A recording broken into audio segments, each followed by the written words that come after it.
There's only one reason you guys clicked on this video. You want to learn how to make money betting on sports. Guess what? Lots of people want to learn how to make money betting on sports. The good news is wagertalk.com's got you covered. I'm Ted Savransky, Teddy Covers. This is Ross Benjamin, and today we're going to talk to you about the basic strategies for actually making money betting on sports. Not just being in action, but being in action profitably. Because Ross, we were talking just off air a minute ago, and you're like, yeah, people say, oh, I just like the action, I just like the action. It's a lot more fun to win when you like the action than just, oh, yeah, it's fun to lose. No, it's a lot more fun to win.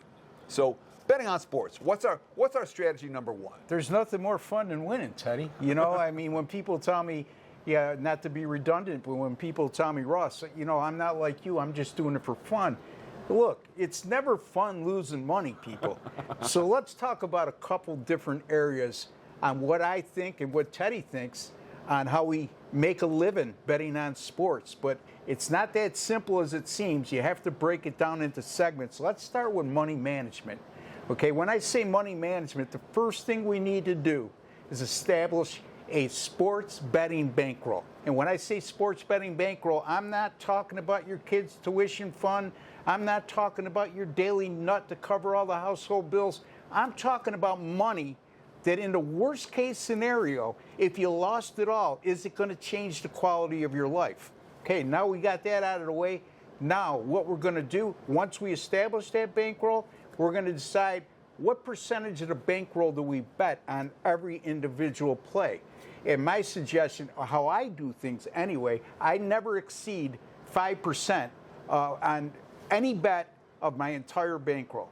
And more times than not, I'm in the 3 percentile. So anywhere from 3 to 5%, similar to what we do at wagertalk.com, where we rate our plays 3%, 4%, 5%.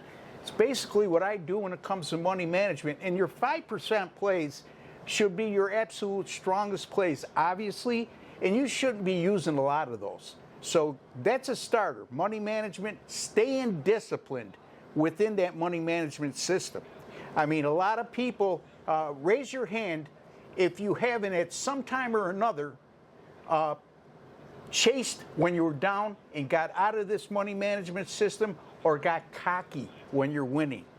Now, if you haven't raised your hand, or if you haven't raised your hand, put it down because you're a liar, because everybody's been guilty of that at some point when it comes to sports betting. So, again, those are some of the early starting points that you need to establish before we even get into strategy. Get your bankroll, establish it, stay within the 3 to 5% range, never exceed 5% on any one bet, and you're off to a good start there. And stay disciplined, folks, because, look, it only takes 52.38% to make a profit based on 110 to win 100. So I'm not saying we should shoot for that bare minimum, but what I'm saying is that's where your profit, you make a profit starting at 52.38%. So along the way, folks, you're going to have a lot of ups and downs, and you're going to be tempted to chase when you're down and get out of the discipline of this money management system. And you're also going to be tempted to bet more money when you're up and thinking you're invincible. So, Teddy, those are some of the basics I use when it comes to money management. What about yourself? So I have an advantage right here in that I have my nephew is out in Las Vegas this summer. He just turned 21, and he's just betting on sports now for the first time. So over the course of the last week, me and him have been running around town betting on sports. And he's doing it for the first time. So a lot of these lessons you're talking about are reinforced in my mind just because I've been talking with a first-time, brand-new sports bettor who's doing this for the first time in his life, and what advice do I give him? And the first thing you said in my mind is the single most important thing that you're going to hear on any of these videos. Establish your bankroll. Separate your bankroll from your other expenses. So he came out, we did an internship, he came out with some money. I'm like, okay, we need to first let's start with your gambling bankroll. All right, how much of this are you planning on risking over the course of the summer? And that's including, he never played blackjack and playing roulette and all the stuff he wants to try, the table games, or you play slots, you play video poker, whatever. How much is your gambling bankroll? And then out of your gambling bankroll, how much of that are we going to put into sports betting specifically? So once we have the sports betting bankroll established, the next thing we did was open up a bunch of accounts. We split it 5 ways. That's one of the advantages of being in Las Vegas, that you have a lot of options. But at each of 5 different sports books, he put in the exact same amount. Let's just say it was $1,000. We put 200, 200, 200 in the 5 different accounts. And now he's got 5 apps on his phone where he can shop around for the best number every day. They're all funded, and he's separated his sports betting bankroll from anything else. If you're talking about, I'm going to bet this, and then I'm going to pay rent, and then I'm going to, and then I'm going to go out to eat, that's not how you're going to grow your bankroll. That's not how you're going to make a living betting on sports. To separate, specifically, isolate, this is the money that I have for sports betting, this is my bankroll, and then if it grows, you're not going to suck it out, you're going to let it grow. If it loses, you're not going to be crushed, you're going to be able to replenish it at some point. But that concept of, I'm going to separate my bankroll from everything else in my life, is the most important piece of advice that I can give you guys if you want to really learn how to make a living betting on sports. What's number 2, Ross? Number 2 is, I've been saying this for a long time, ever since I've been at Wager Talk and before. Anybody who would listen to me, if you think like an odds maker, you're going to be one step ahead of the average Joe. What do I mean by that? Well, how many times have you looked at an opening line or even a line in the middle of the week and say, why is such and such team favored by only this over a team they look to be vastly superior to? Well, there's always a reason, folks, okay? So if you, if you think like an odds maker, there's got to be a good reason why they set the line where they did.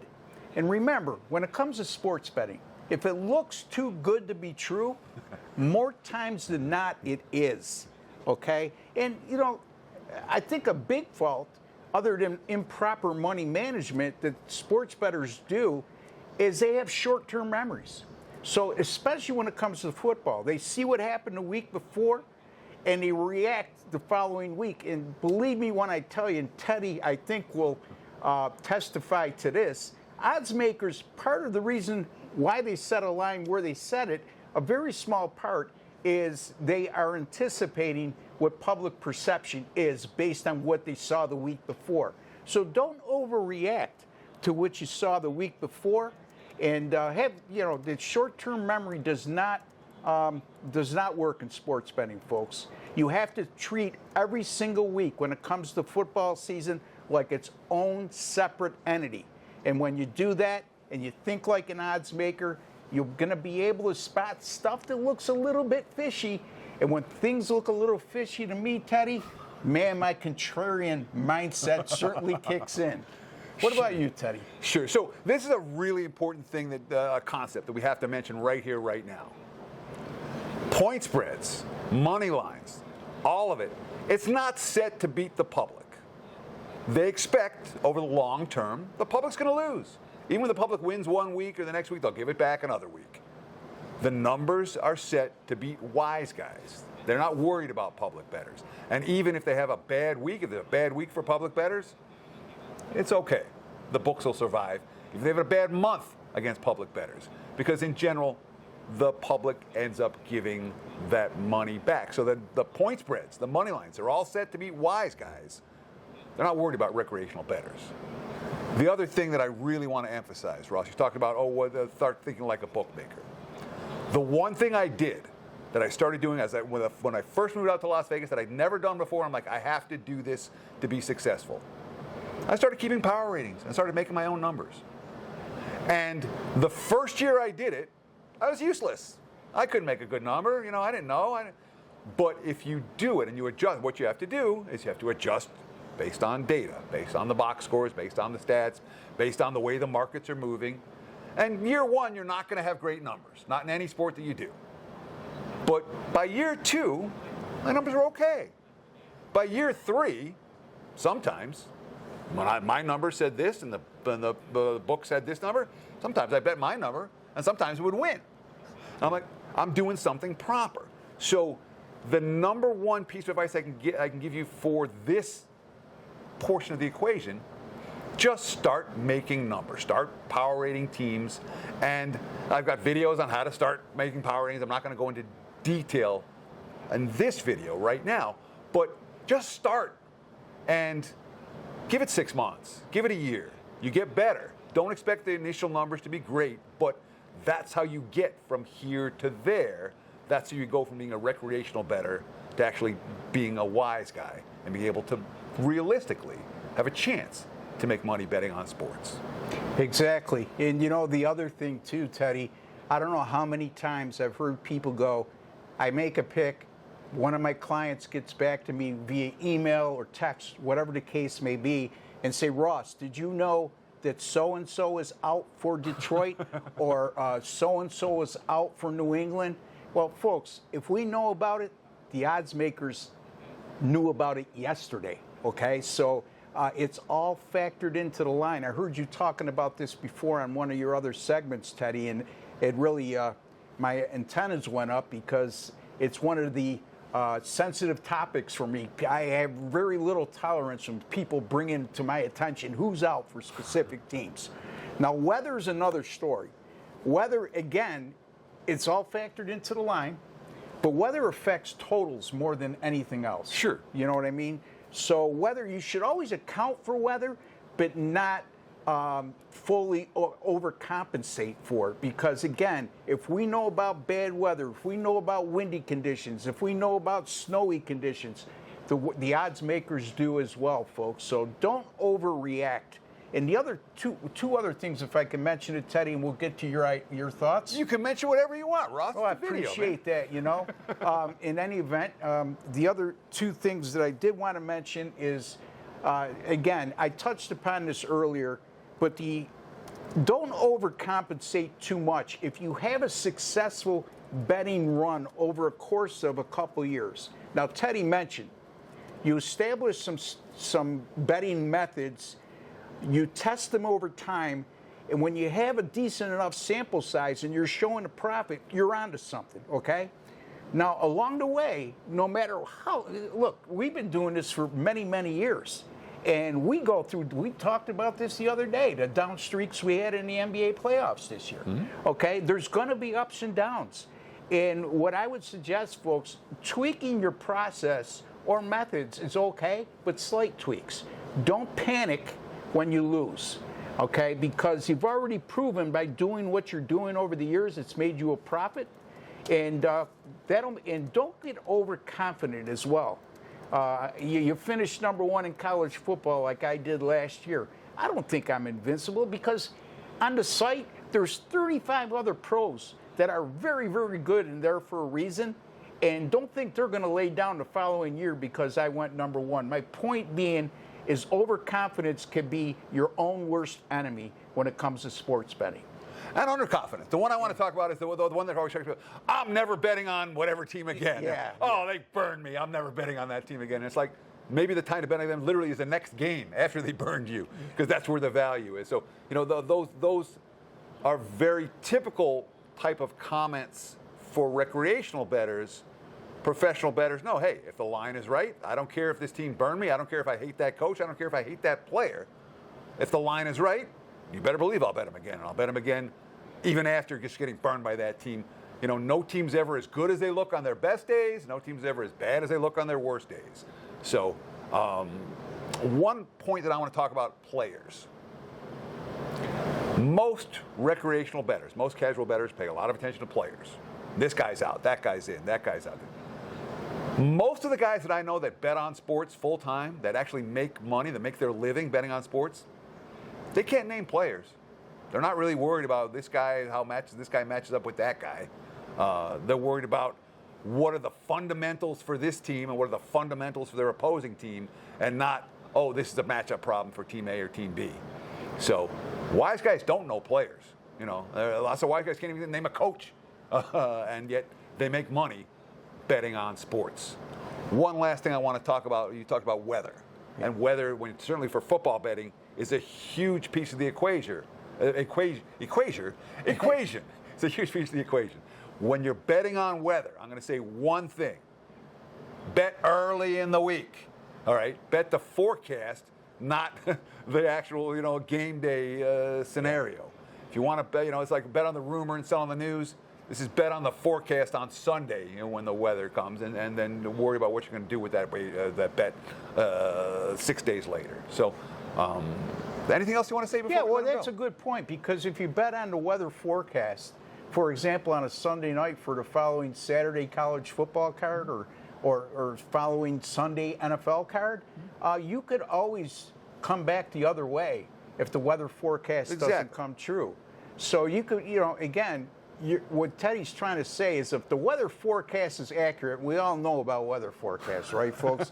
But if the weather forecast is accurate, especially if we're looking at extreme conditions, if they're talking about 30 to 40 mile an hour winds, if they're talking about a lot of snow, a lot of rain, if they're accurate, you're getting one step ahead of the curve, and you're getting a favorable number by betting early.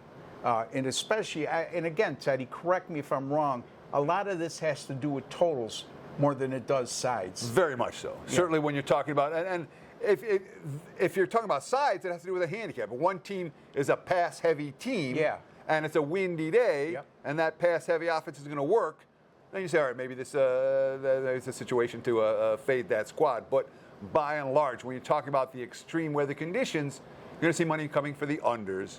And if you're going to bet those unders, bet them sooner.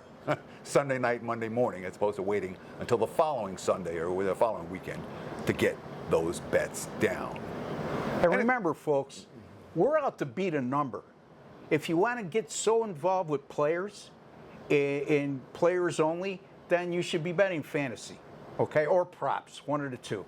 I don't know about Teddy, but yeah, key injuries you take into account, but I'm out to beat a number, you know. And I think you touched upon this earlier.